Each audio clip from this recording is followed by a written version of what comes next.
Halo semuanya, saya Lutfan Albari, mahasiswa aktif Universitas Bunda Mulia, program studi Hospitality dan Pariwisata semester 6 dengan nomor induk mahasiswa 191803220. Peristiwa yang saya bawakan kali ini adalah peristiwa di mana 2 dari 3 raksasa perusahaan hiburan Korea Selatan, yaitu SM dan YG Entertainment, tidak lagi masuk ke dalam klasifikasi blue chip di perdagangan saham Korea.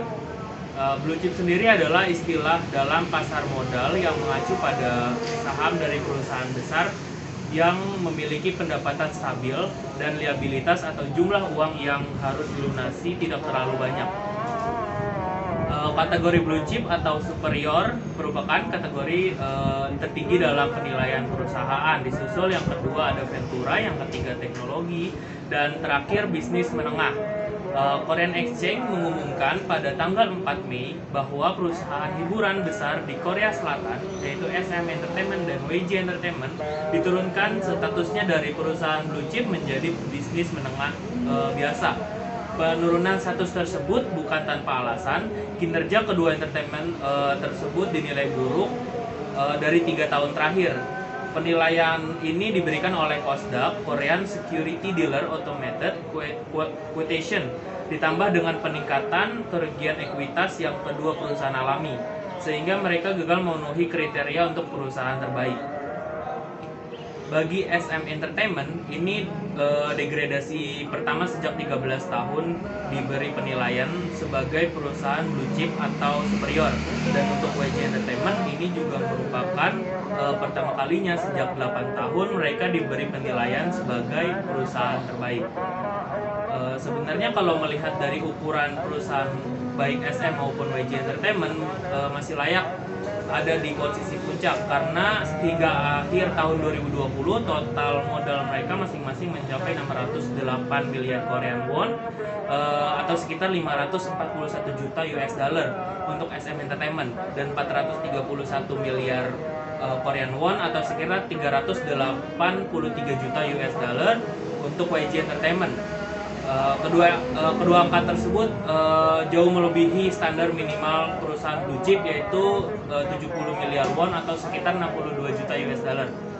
Hasil penjualan selama 3 tahun terakhir dari kedua perusahaan tersebut juga mencapai rata-rata penjualan sebesar 617 miliar won atau sekitar 548 juta US dollar untuk SM Entertainment, dan 259 miliar won atau sekitar 230 juta US dollar untuk YG Entertainment.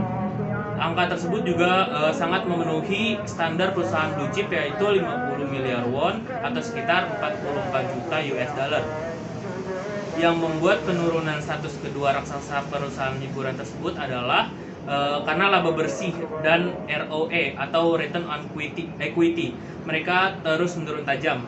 ROE sendiri adalah sebuah perhitungan untuk menunjukkan kemampuan sebuah perusahaan dalam menghasilkan laba bersih dari modal sendiri dan bisa memberikannya kepada investor. SM Entertainment mencatat kerugian bersih rata-rata selama 3 tahun sebesar 24,4 miliar won atau sekitar 21,7 juta US dollar dengan return on equity minus 3,8%. Sementara YG Entertainment mengalami rata-rata kerugian bersih sebesar 1,8 miliar won atau sekitar 1,6 juta US dollar dengan return on equity minus 0,5%. Di mana seharusnya return on equity untuk kriteria perusahaan blue chip atau superior minimal menyentuh angka 5%. 2020 adalah salah satu tahun terburuk bagi SM Entertainment. SM Entertainment mencatat kerugian sebesar 80 miliar won atau sekitar 71 juta US dollar. Kerugian ini dikarenakan efek dari pandemi COVID-19. Selain penurunan drastis dalam penjualan di bidang dibandingkan tahun sebelumnya, kerugian juga didapatkan karena investasi pada perusahaan lain yang mencapai 13 miliar won dan membuat defisit atau kekurangan anggaran kas itu semakin meningkat. Sedangkan YG Entertainment dengan bisnis utama produksi dana manajemen album mencatat laba bersih untuk tahun 2020 dengan angka 3,2 miliar won atau sekitar 2,8 juta US dollar Namun kerugian yang mereka alami justru datang dari tahun 2019 dengan angka sebesar 24,6 miliar won atau sekitar 21,9 juta US dollar. Untuk laba operasi pada 2018 mencatat 17,6 miliar won, lalu turun pada 2019 menjadi 7,6 miliar won. Ada penurunan mencapai 10 miliar won dan akhirnya membuat YG Entertainment tidak memenuhi kriteria perusahaan blue chip. Dengan turunnya status dua perusahaan dari Big Three dalam industri K-pop, kini tinggal JYP Entertainment yang berada dalam status perusahaan blue chip.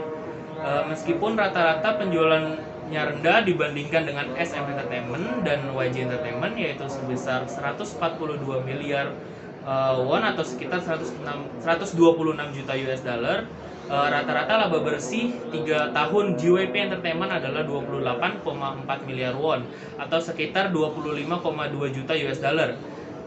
Dan dengan periode yang sama, return on equity JYP Entertainment terbilang cukup tinggi, mencapai 18%, cukup jauh dari angka minimal ROE atau return on equity blue chip dengan selisih 13%. Sekian peristiwa yang saya jabarkan kali ini, semoga menambah pengetahuan kalian dalam bidang bursa saham, khususnya untuk para pecinta hiburan K-pop. Salam semuanya, terima kasih.